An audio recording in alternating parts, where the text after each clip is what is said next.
कल से आप श्री स्वामी जी और आचार्य जी के अध्यक्षता में शास्त्रार्थों का आनंद ले रहे हैं। तो मैं प्रातःकाल आचार्य जी से कह रहा था कि शास्त्रार्थ मानी कोई एक विषय पर हम जब विचार विमर्श करते हैं दो पक्ष बनाकर, तो एक बिंदु पर हमें विशेष रूप से ध्यान देना चाहिए कि हमारी मुखाकृति न बदले, हमारे चेहरे के भाव न बदलें।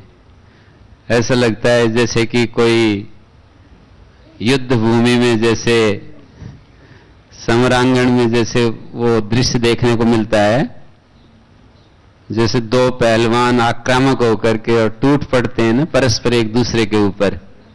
तो मैं ये कह रहा था कि अपनी बात कहीं पर मुस्कुराते हुए, हंसते हुए, चेहरे पर हमारी आकृति, वैसे भी व्यवहार में यदि ये नियम यदि हम ध्यान रख सकें तो बहुत ही अच्छा हो, बहुत ही अच्छा हो। तो यही एक चीज है जो माने जो कुछ हम शास्त्र पढ़ते हैं उसका ये प्रैक्टिकल रूप है कि हम संयम और अपने ऊपर कितना उन नियमों को लागू कर पा रहे हैं जिनको हमने सुना है वर्षों तक। धैर्य, संयम, वाक संयम, तो इन सब का ध्यान रखेंगे और इसका ध्यान रखते हुए यदि चर्चा करेंगे तो उसका ज्यादा लाभ होगा। माने आगे भी, माने परस्पर जब व्यवहार में भी आप बात करेंगे तो ये एक उदाहरण बन जाएगा आपके लिए। ये ध्यान रहेगा कि किस तरह से हमें बात करनी चाहिए। तो यही निवेदन था बस, और तो सब आप ठीक चल ही रहा है। स्वामी जी कुछ कहेंगे?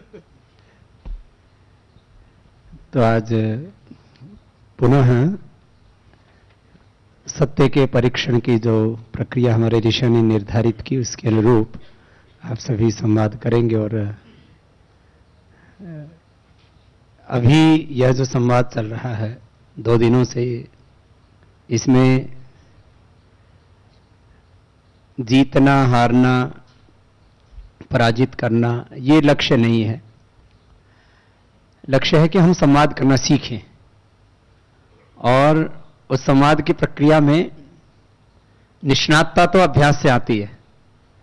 जैसे कल मैं देख रहा था, दोनों ही पक्षों को बहुत कुछ स्मरण था, लेकिन जो है चाहे वो चेतना के एकत्व या अनेकत्व का प्रश्न था तो उसमें सैकड़ों आपको प्रमाण प्रस्तुत थे आपके अंतर्मन में, लेकिन वो प्रस्फुटित नहीं हुए। भीतर तो प्रस्तुत थे लेकिन अभिव्यक्त नहीं हुए।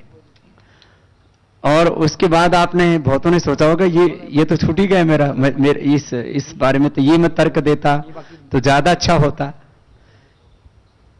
क्योंकि मैंने राष्ट्रीय संदर्भों में और शिक्षा, चिकित्सा, अर्थशास्त्र, राजनीति, अनेक संदर्भों में हजारों बार ऐसे संवाद किए हुए, और उन संवादों में बहुत ही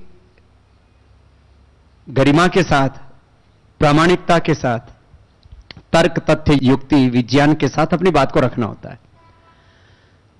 और जैसे श्रद्धेय गुरुजी ने कहा, फिर वही हमारा अभ्यास बनता है। फिर बाद में फिर अभ्यासों को परिवर्तित करने के लिए हमें बहुत पुरुषार्थ करना पड़ता है। तो जैसे मैं कल देख रहा था, कुछ बात कर रहे थे तो किसी की ये उंगली उठ रही थी तो मैं सामूहिक तौर पर ही कह देता हूं, व्यक्तिगत तौर पर भी मैं संकेत कर सकता था, लेकिन ये उंगली नहीं उठनी चाहिए, इसको अच्छा नहीं मानते। तो कहीं पर भी, चाहे वो आध्यात्मिक संवाद हो, धार्मिक, राजनीतिक, आर्थिक, किसी भी संदर्भ में, तो उसमें तुरंत लोग प्रतिक्रिया करते हैं। यहां तो आप परस्पर संवाद में ज्यादा व्यस्त थे, नहीं तो जब हमारे विरोधी पक्ष होते हैं अंगुली अपनी नीचे कीजिए तो फिर आदमी और आक्रामक हो जाता है। फिर जैसे कोई आलोक जी की तरह बोले भ्रूण हत्या में पाप नहीं है, कोई ऐसा बोले तो उसको तो फिर आगे बोलने ही नहीं देते फिर कि आप अपने जो है जो कहा हुआ उसको आप अपने स्टेटमेंट को वापस लीजिए और ये आपने जो कहा है इसके लिए आप माफी मांगिए, तो फिर वो आगे बात बढ़ती है। वो दूसरे तरह के संवाद होते हैं। लेकिन शास्त्रार्थ की प्रक्रिया में भी हमें इस तरह के आलंबन नहीं लेने होते। हमारे मुख से कहीं भी कोई भी ऐसी बात नहीं होनी चाहिए। हम जैसे श्रद्धा आचार्य जी ने कहा कि उसमें वितंडा का रूप नहीं लेना है अपने को, कि आप हमें अपनी बात को सिद्ध करना है इसलिए हम कुतर्क दें, ऐसा नहीं होना चाहिए। या हम अन्यथा भाषण करें, धर्म विरुद्ध भाषण करें, ऐसा भी नहीं होना चाहिए। तो आज का जो विषय है प्राचीन ज्ञान श्रेष्ठ है, ये पक्ष है, विपक्ष है कि अर्वाचीन ज्ञान श्रेष्ठ है।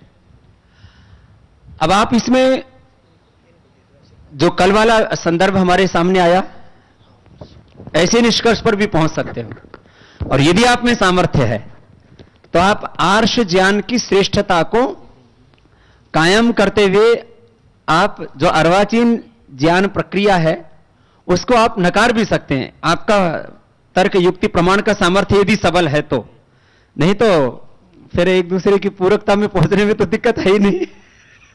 तो जो कल जैसे एक शास्त्रार्थ में निर्णय हुआ कि भाई समता मूलक विशेषता, तो ऐसे उससे पहले वाले में थोड़ा अनिर्णित इसलिए रहा कि दोनों पक्ष अपने अपने जो है बातों को कहते रहे, एक दूसरे की बात को जो है तर्क युक्ति प्रमाण के साथ या पंचावयव के साथ उसका खंडन न कर सके। तो जैसा कि आचार्य श्री आपको 3 अवसर देते हैं कि पहले आप पंचावयव के अनुसार अपनी बात रखिए, उसके बाद आप जो है जैसे कहते हैं खुला मंच आपको देते हैं कि उस समय आप फिर जो भी आपके पास में तर्क तथ्य युक्ति प्रमाण अनुभूति जो भी है उसके साथ जोड़िए, और फिर सबको भी तीसरे चरण में उसमें सम्मिलित करते हैं जिसमें कि पक्ष प्रतिपक्ष कोई भी प्रश्न कर सकता है। तो ये एक बहुत ही प्रामाणिक ऑथेंटिक सत्य निर्णय तक पहुंचने की प्रक्रिया, एक कसौटी अपने ऋषियों ने बनाई है। और आज भी पूरी दुनिया में किसी भी क्षेत्र में किसी भी निर्णय तक पहुंचने के लिए प्रमाण, उसको एविडेंस कहते हैं अंग्रेजी में, उसको ही सर्वोपरि माना है। तो आप अपने सारे इन साधनों के माध्यम से अपने साध्य तक पूरी प्रामाणिकता से आगे बढ़ें और एक स्वस्थ तरीके से अभ्यास करना आप अभी से शुरू करेंगे तो निश्चित रूप से एक दिन आप में बहुत बड़ा सामर्थ्य विकसित होगा कि आप, क्योंकि सत्य जो है होना एक अलग बात होती है और सत्य की प्रतिष्ठा समष्टि में वह एक दूसरी बात होती है। सत्य तो सत्य ही होता है लेकिन उसकी प्रतिष्ठा उसके प्रचारकों पर निर्भर करती है। तो हमें पूरा विश्वास है कि आप सभी लोग सत्य के अन्वेषक और सत्य में जीने वाले होने के साथ साथ सत्य के बहुत श्रेष्ठ प्रचारक भी होंगे इस प्रक्रिया में निष्णात होकर के, जैसा श्रद्धा आचार्य श्री ने आपको निर्देश दिया है वैसे ही आप इस पूरी परंपरा को प्रामाणिकता के साथ आगे बढ़ाएं। आप सबके लिए, दोनों ही पक्ष और प्रतिपक्ष के लिए हमारी बहुत बहुत शुभकामनाएं। एक बार इनका सबकी ओर से बहुत बहुत अभिनंदन।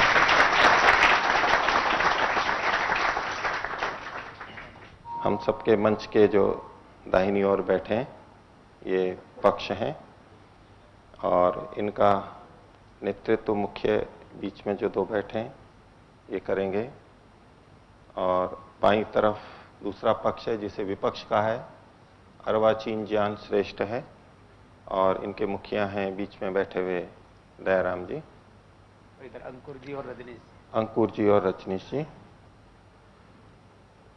ये जो शास्त्रार्थ के विषय रखे गए हैं, अगर इनमें पूरी तरह वाद का प्रयोग किया जाए कि गलत कुछ भी ना बोला जाए और जो सत्य है उसको एकदम स्वीकार कर लिया जाए तो ये बहुत शीघ्र समाप्त हो जाता। और कईयों को वो विषय मिले हैं जो उनको स्वमत नहीं है लेकिन फिर भी उन्हें प्रस्तुत करना है। तो ये चूंकि एक परीक्षण है इसलिए ऐसी परिस्थिति है, इसको इस रूप में नहीं समझेंगे कि भाई ये मानते कुछ हैं और बोल कुछ रहे हैं। ये तो यहां ऐसा ही प्रस्तुत करना था और चूंकि वाद को, इसको शास्त्रार्थ को चलाना था, और तो इसलिए वो कल भी जो बातें हुई कई चीजें ऐसी प्रस्तुत की गई जो कि उनको खुद को पता था कि ये पूरी ठीक नहीं है लेकिन फिर भी उसको प्रस्तुत किया गया। ऐसा आज भी होगा। तो इसको हम इसी रूप में देखेंगे कि एक अभ्यास हो रहा है, और अभ्यास होने के बाद में यथार्थ में भी आप लोगों के सामने उन लोगों को ले आएंगे, फिर आपको ओरिजिनल शास्त्रार्थ करवाएंगे। तो अभी इसको हम प्रारंभ करेंगे। इसमें पक्ष सर्वप्रथम अपना पंचावयव प्रस्तुत करेगा। उस पंचावयव के बारे में कुछ स्पष्टीकरण पूछना होगा तो प्रतिपक्ष पूछ सकेगा। उसके बाद में प्रतिपक्ष अपना पंचावयव प्रस्तुत करेगा और पक्ष वाले कुछ पूछना होगा, स्पष्टीकरण करना होगा तो वो पूछेंगे, और उसके बाद में फिर पक्ष की ओर से प्रतिपक्ष के ऊपर प्रश्न रखा जाएगा, और इसी तरह बाद में विपरीत होगा। और पंचावयव के बाद में सामान्य रूप से भी अपने अन्य प्रमाणों से अपनी बातों को प्रस्तुत कर सकेंगे। तो पक्ष की ओर से अपना पंचावयव प्रस्तुत किया जा सकता है। ओम। परम पूज्य स्वामी जी महाराज, गुरु जी तथा आचार्य श्री जी के श्री चरणों में मेरा नमन, तथा सभी उपस्थित हमारे सभी भाई बहनें, उनको भी सादर नमस्कार। पक्ष की प्रतिज्ञा यह है कि प्राचीन ज्ञान श्रेष्ठ है। हेतु सर्वांगीण विकास कराने वाला होने से। व्याप्ति में लेंगे, जो जो सर्वांगीण विकास कराने वाला होता है वह श्रेष्ठ होता है। उदाहरण परम पूज्य स्वामी जी महाराज।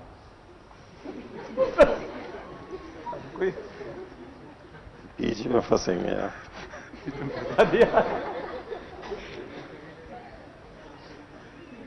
उपनय जिस प्रकार स्वामी जी महाराज सर्वांगीण विकास कराने वाले हैं, वैसे ही प्राचीन ज्ञान सर्वांगीण विकास कराने वाला है। निगमन, क्योंकि प्राचीन ज्ञान सर्वांगीण विकास कराने वाला है, अतः वह श्रेष्ठ है। आपको कोई स्पष्टीकरण पूछना हो? ओम। पूज्यवर स्वामी जी महाराज, गुरुवर आचार्य जी को प्रणाम करते हुए मैं पक्ष से ये पूछना चाहूंगा कि जो इन्होंने प्रतिज्ञा में प्राचीन शब्द लिया है, इसको कैसे परिभाषित करेंगे? प्राचीन से आपका क्या अभिप्राय है? प्राचीन अपेक्षा से परिभाषित है, और प्रत्येक चीज अपेक्षा से ही अधिकतर परिभाषित होती है। जो भी अर्वाचीन से शेष बचता है वो प्राचीन है। ये लौकिक से भी सिद्ध है। देखिए, इसको ये तो विषय आपको पहले जब दिया गया था तभी ये निर्धारित है कि जो आधुनिक विज्ञान की प्रगति जो पिछले 150, 200 या 300 वर्षों से हुई है, ये हम अर्वाचीन के अंतर्गत लेते हैं, और इससे पहले का जो भी है वो सारा प्राचीन है। सृष्टि के प्रारंभ से लेकर वो सारा प्राचीन के अंतर्गत आए। जी। इसके अतिरिक्त हेतु में जो सर्वांगीण शब्द लिया गया है, इसका थोड़ा परिभाषा बताएं। विकास के कई आयाम होते हैं, जैसा कि आपको संभवतः ज्ञात हो सभी लोगों को कि कोई विकास एक मुखी होता है, कोई द्विमुखी होता है, कोई चतुर्मुखी होता है, और कोई सर्वांगीण होता है। तो सर्वांगीण में वस्तुतः कई पक्षों को ले लिया जाता है। और उदाहरण में जैसा कि पूज्य महाराज श्री का उदाहरण दिया गया है, तो गायन में, योग में, शारीरिक स्वास्थ्य में, बुद्धिमत्ता में, वाक्शक्ति में, शारीरिक क्षमताओं में, सांगठनिक क्षमताओं में अन्यान्य हैं, जो कि आप स्वयं जानते हैं। उपलक्षण से कुछ दे दिए गए हैं।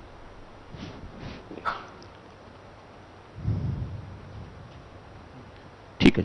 ठीक है, तो प्रतिपक्ष भी अपना पंचावयव प्रस्तुत कर सकते हैं। जी, प्रतिपक्ष मनोहर जी रखेंगे। ओम। परम पूज्य स्वामी जी, गुरु जी, आचार्य जी को प्रणाम, और सभी भाई बहनों को प्रणाम। पंचावयव और वाचिन ज्ञान श्रेष्ठ है। प्रतिज्ञा। हेतु प्रामाणिक होने से। व्याप्ति, जो जो प्रामाणिक होता है वह श्रेष्ठ होता है। उदाहरण जैसे कंप्यूटर का प्रयोग, उपनय जैसे कंप्यूटर का प्रयोग प्रामाणिक तथा श्रेष्ठ होने से होता है, ऐसा ही आधुनिक ज्ञान भी। निगमन इसलिए प्रामाणिक होने से अर्वाचीन ज्ञान श्रेष्ठ है। ठीक है, कोई स्पष्टीकरण?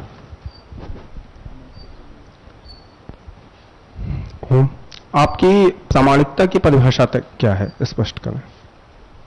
प्रामाणिकता की मुख्यतः परिभाषा यही है, क्योंकि सभी प्रमाण प्रत्यक्ष से पर ही आधारित हैं और अर्वाचीन ज्ञान प्रत्यक्ष के द्वारा प्रमाणित होता है मुख्यतः। उदाहरण समझ में नहीं, किस प्रकार के? अच्छा, बताइए। जैसे कंप्यूटर से में हम जो जानकारी डालते हैं या जिस प्रकार की जानकारी लेना चाहते हैं वो हमारे लिए विश्वसनीय होती है और प्राय प्रत्यक्ष से मेल खाती हुई देखी जाती है। अब पक्ष की ओर से विपक्ष के पंचावयव पर कुछ कथन करना हो, जो उनका खंडन करना है, उनके पंचावयव में अगर आपको दोष दिखाई देता हो तो बताएं, और अगर उनका पंचावयव आपको स्वीकार्य है तो वो बताएं। जैसा कि कंप्यूटर का उदाहरण दिया है प्रतिपक्ष ने, तो कंप्यूटर तो मानव निर्मित है और मानव का जो ज्ञान है वर्तमान में वो प्राचीन परंपरा से जो हमें ज्ञान प्राप्त हो रहा है उसी के आधार पर है। तो इससे तो आप हमारा ही पक्ष सिद्ध कर रहे हैं, क्योंकि उसी ज्ञान के आधार पर कंप्यूटर और अन्य चीजों का निर्माण किया गया है प्रयोग द्वारा, अनुसंधान द्वारा। तो ये तो हमारा ही पक्ष सिद्ध करने वाला है आपका उदाहरण। देखिए, हमारा तात्पर्य यह है कि मनुष्य जो है वो जो कुछ भी जानता है उसका कोई आधार होता है। तो हम जो हम आज हमारे पास ज्ञान है वो कहां पर आधारित है ये आज की चर्चा का विषय नहीं है, वो कहां से आया ये चर्चा का विषय नहीं है। जो आज जैसा ज्ञान हमारे पास विद्यमान है उसको हम अर्वाचीन कह रहे हैं, और जो पहले 300-400 साल पहले था उसको हम प्राचीन कह रहे हैं। ठीक। आधार अगर मुख्य रूप से आप नहीं ले रहे हैं तो आधार के ही आधार पर तो सारे कार्य होते हैं, और आधार की ही तो श्रेष्ठता नापनी है कि अर्वाचीन का आधार मुख्य है या फिर प्राचीन का आधार ज्यादा श्रेष्ठ है। ये बात का विषय नहीं। ठीक है, ये इनकी मान के चलते हैं कि जो आज वर्तमान में ज्ञान उपलब्ध है उसकी श्रेष्ठता अश्रेष्ठता प्राचीन और उसकी हम कहें आधार पीछे का हो, कोई बात नहीं। फिर भी जो कंप्यूटर आदि को हम देखते हैं, एक प्रत्यक्ष उदाहरण मैं आपको दूंगा। कंप्यूटर में जो गेम आदि होते हैं मनुष्य खेलते हैं, उसमें सेटिंग होती है और आदमी उस गेम को जीत जाता है अनेकों बार। चेस में विश्वनाथन आनंद ने बहुत बार हराया है, आपने भी जाना होगा। तो इससे कंप्यूटर की सिद्धता कैसे आप कर रहे हैं कि मनुष्य से ज्यादा श्रेष्ठ है या प्रामाणिक है? हमारा विषय ये बिल्कुल नहीं है कि कंप्यूटर मनुष्य से श्रेष्ठ है। जो मनुष्य के पास जो ज्ञान है वो अर्वाचीन और प्राचीन ज्ञान की तुलना में अर्वाचीन ज्ञान श्रेष्ठ है। जो कंप्यूटर को देखकर हम ऐसा अनुमान लगा सकते हैं या ऐसा देख सकते हैं कि कंप्यूटर में जो जो हम जानकारियां डालते हैं, उससे जो जो हम कैलकुलेशन लेते हैं, वो सब प्राय श्रेष्ठ और ठीक ही होते हैं। प्रश्न यह है कि आपने दिया है हेतु के प्रमाणिक होने से, लेकिन हमने देखा है कि अर्वाचीन ज्ञान की प्रामाणिकता बार बार खंडित होती है।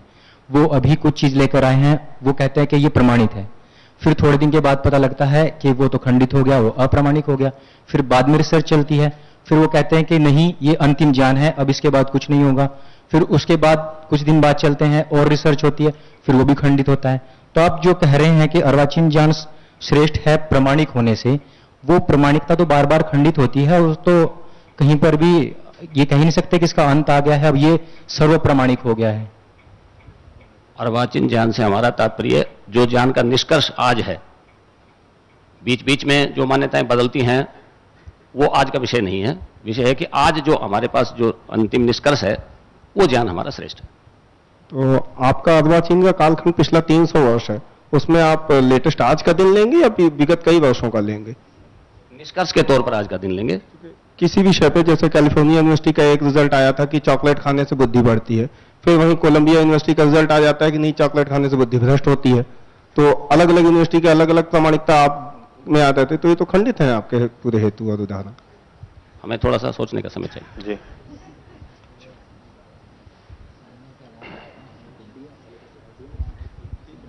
ओम, मैं कहना चाहूंगा इसमें जो भी प्रमाण के आधार पर दिया जाता है और सर्वमान्य से जो सहमति से मान्य होता है वही बात स्वीकार की जाती है।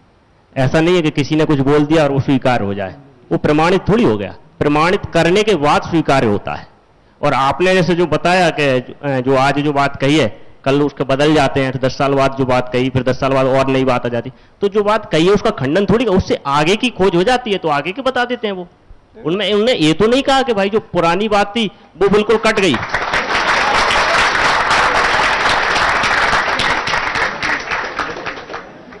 वैज्ञानिकों ने मेंडलीव की आवर्त सारणी बनाई पुरानी, और फिर उसको खंडन करके नया बनाया, फिर उसको खंडन करके नया बनाया, और आप कह रहे हैं कि पुराना तो खंडन ही नहीं किया गया, तो ये क्या है? ये तो विरोधाभासी है आपकी बात। आदरणीय, हम जो अर्वाचीन ज्ञान है उसको अंतिम ज्ञान नहीं बता रहे, हम ये ज्ञान की निरंतर प्रक्रिया चलती रहती है, उसमें नई नई शोध होती रहती हैं, लेकिन हमारी जो तकनीक है, हमारा जो प्रयोग है, वो आज के समय में सर्वश्रेष्ठ है।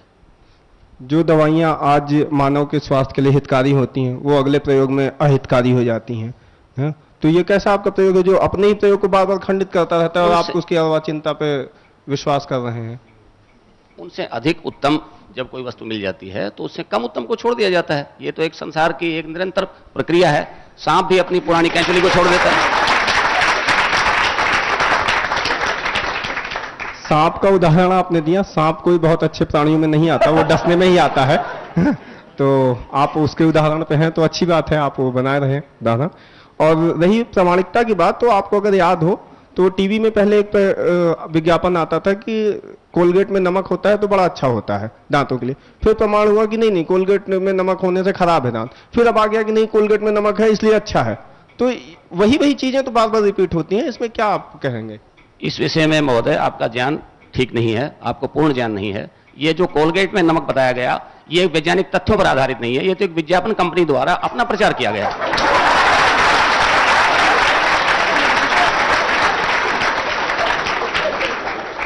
आपने जो कहा विज्ञापन के द्वारा बनाया गया, तो विज्ञापन में कोई भी वैज्ञानिकता पूर्ण बात ही वो प्रदर्शित करते हैं, और डेंटल एसोसिएशन द्वारा प्रमाणित बात को ही आप अगर देखेंगे तो विज्ञापन में नीचे कॉर्नर में एक छोटा सा और कीड़ा भी अक्सर एक छोड़ देते हैं, वो दिखाते हैं 99% इतना मर रहा है, इतना एक बच रहा है, वो सिद्ध करके दिखाते हैं इसको, और आप उसको मान ही नहीं रहे। इससे आप क्या कहना चाह रहे हैं जरा स्पष्ट कीजिए। हम यही कहना चाहते हैं कि जो आपने प्रामाणिकता का हेतु दिया वो हेतु खंडित है, वो प्रामाणिकता कभी प्रामाणिकता रहती नहीं, वो हर 10 महीने में बदल जाती है वो प्रामाणिकता, तो ऐसी प्रामाणिकता का हेतु तो साध्य नहीं है आपके साधन। हमने पहले ही अपनी प्रतिज्ञा और अपने पंचावयों में ही ये रखा है कि जो हमारे ज्ञान का जो अर्वाचीन का अर्थ ही जो अंतिम निष्कर्ष है, वो हमारा निष्कर्ष जब श्रेष्ठ हमें उससे श्रेष्ठता मिल जाती है, ये तो आपके प्राचीन ज्ञान में भी है कि स्वामी दयानंद जी महाराज ने भी कहा है कि सत्य को ग्रहण करने में और असत्य को छोड़ने में सदा तत्पर रहना चाहिए। तो सत्य को ग्रहण करो ना महाराज, आप सत्य को ग्रहण कीजिए। ये अमित जी ने अभी थोड़ी देर पहले कहा था कि रिसर्च होती रहती है, चलता रहता है, ये तो अभी जो ज्ञान है वो पूर्ण नहीं है, फिर वो जो दूसरा आएगा उसको हम ले लेंगे। तो हम यही कहना चाह रहे हैं कि जो आपने दिया है हेतु के प्रमाणिक होने से, तो उसमें आपने ये जो शब्द प्रयोग किया है कि प्रमाणिक होने से, आप स्वयं ही कह रहे हैं कि वो प्रमाणिक नहीं है, फिर स्वयं ही ये कह रहे हो कि वो हेतु में दिया है कि प्रमाणिक होने से, तो ये तो आप ही की बात खंडित हो रही है ना। हमने ये कभी भी नहीं कहा, ना अभी कह रहे हैं कि हमारा ज्ञान अंतिम प्रमाणिक है, इसके बाद इसमें कोई गुंजाइश ही नहीं है, ये मैं पहले ही कह चुका हूं। उसी बात को मैं दोहराऊंगा कि निरंतर श्रेष्ठता के लिए हम प्रयासरत हैं। ये बताइए कि प्रामाणिकता किसे कहते हैं? प्रामाणिकता आज के समय में जो हमें ज्ञान की जो हमारी पराकाष्ठा है, जिसमें हम बेहतर से बेहतर को जान सकते हैं, उचित से उचित को जान सकते हैं और उसका उचित से उचित प्रयोग कर सकते हैं, और वो प्रत्यक्ष के द्वारा प्रमाणित हो रही है, उसका वैसा परिणाम देखा जा रहा है। प्रामाणिकता की ये परिभाषा आपको हमें स्वीकार्य नहीं है, आप इनका खंडन कर सकते हैं और अपना बताएं कि प्रामाणिकता कहते किसको है। आप अपना पक्ष रखिए पहले और फिर इस पे बात करके तो इस पे आएंगे। हम प्रामाणिकता मानते हैं जो सार्वकालिक और सार्वभौमिक हो, जो सर्वहितकारी हो तथा जो ज्ञान अंतिम हो, उसके पार फिर कुछ भी ना हो। ऐसा ना हो कि हमने अभी कुछ बताया है फिर दूसरा कुछ और बता रहे हैं। इससे तो आप ये कहिए कि अर्वाचीन ज्ञान अभी अपनी बाल्यावस्था में है, उसको प्रामाणिक नहीं कह सकते। आप जिस प्रामाणिकता के पक्षधर हैं, यदि वह प्रामाणिकता सत्य होती और प्राचीन शास्त्रों में या प्राचीन ज्ञान में वैसा होता, तो हमें ये लगातार प्रयास नहीं करना होता, आज हम और आप सामने नहीं बैठे होते और उन्हीं पद्धतियों पर चल रहे होते जो हजारों लाखों साल पहले प्रयोग की जाती। ये आपकी अल्पज्ञता है, क्योंकि अर्वाचीन ज्ञान को जिसको आप स्पष्ट करने की कोशिश कर रहे हैं, दरअसल उसमें प्राचीन ज्ञान की अल्पता है, आप वहां तक पहुंचे ही नहीं है। ये जो आप कह रहे हैं कि यदि उन्हीं में पूर्णता हो चुकी होती तो हमें अर्वाचीन में बार बार ये रिसर्च करने की आवश्यकता ना होती, इसका ये अर्थ नहीं है कि जो प्राचीन ज्ञान है उसमें अल्पता है। आप यह कहिए कि अर्वाचीन जो ज्ञान है वो अपनी ही बचपन की अवस्था में, बाल्यावस्था में है, और आपने अभी तक प्राचीन ज्ञान को देखा ही नहीं है। आपका यह हेतु बिल्कुल मान्य नहीं है। आपने ये कहा कि प्राचीन ज्ञान तो प्रौढ़ अवस्था में है, या आपने कहा कि अर्वाचीन ज्ञान वो बाल्यावस्था में है। तो पहले से उत्पन्न वस्तु हमेशा बड़ी होती है और छोटे से बाद में उत्पन्न वस्तु जवान होती है, युवा होती है, और वो बुजुर्गों का सहारा बनती है। हम प्राचीन ज्ञान को सहारा देकर अर्वाचीन ज्ञान के कंधे पर बिठाकर आगे आगे उन्नति के पथ पर ले जाना चाहते हैं। देखिए, पहली बात तो यह है कि ज्ञान कभी भी ऐसे जैसे आप कह रहे हैं कि प्रौढ़ होता है, ये होता है, ज्ञान कभी भी प्रौढ़ नहीं होता है, बूढ़ा और जवान नहीं होता है। पहली बात तो यह है, क्योंकि वो सार्वकालिक है, और जिन वेदों के ज्ञान की हम बात कर रहे हैं वो नित्य है, वो कभी भी नया पुराना और बूढ़ा जवान नहीं होता। और यदि आप ऐसा मानते भी हैं तो भी हम यही कहना चाहेंगे कि नया 9 दिन पुराना 100 दिन। केवल आपकी बात को अभ्युपगम से हमने स्वीकार करके ये बात कही थी। ज्ञान अपने आप में कोई ऐसी वस्तु नहीं है जो कभी नई पुरानी हो, लेकिन ज्ञान का लगातार निरंतर विकास होना यह प्रकृति का और संसार का नियम है। परंतु जो आपने बाद में बताया है कि जो बच्चे होते हैं वो उनके पोषक ही बनते हैं, लेकिन हम यहां ये देख रहे हैं कि वो उसके विनाशक बन रहे हैं। जो वेदों का ज्ञान था, जो प्राचीन ज्ञान है, आपका अर्वाचीन ज्ञान उसी का विनाशक बन रहा है। जिस प्रकार का कोएग्जिस्टेंस हम देखते हैं वैदिक काल में, जिस प्रकार से हम देखते हैं कि एक दूसरे के साहचर्य के साथ में, सामंजस्य के साथ में, एक दूसरे के साथ, उसमें पशु ले लीजिए, पक्षी ले लीजिए, मनुष्य, जानवर ले लीजिए, सबके साथ में जिस प्रकार से चलना होता है, वो साहचर्यता का नियम पूरी तरीके से अर्वाचीन ज्ञान में खंडित होता है। बच्चों को कोई भी इसी प्रकार का ज्ञान नहीं दिया जाता है। जिस प्रकार से आप कह रहे हैं कि वो वृद्धों का पोषक बनता है, आपकी किसी भी पुस्तक में यह ज्ञान नहीं है कि आप वृद्धों के पोषक बनिए, उनका सहारा बनिए। जबकि वैदिक ज्ञान ये कहता है, वैदिक ज्ञान सर्वप्रथम यही कहता है कि जो आप जो भी करें वो बड़ों के समर्पित करते हुए चलें। हमने भी देखा है अर्वाचीन ज्ञान में किसी भी पुस्तक में यह ज्ञान नहीं है, तो आपकी ये बात भी खंडित होती है। देखिए महोदय, एक तो आपने जो कहा है, आपने प्राचीन ज्ञान को वेदों से जोड़ दिया, ये आप विषय से बाहर चले गए। वेद ना तो प्राचीन है ना अर्वाचीन है, वेद तो सदा से हैं, सदा हैं, नित्य हैं और नित्य ही रहेंगे।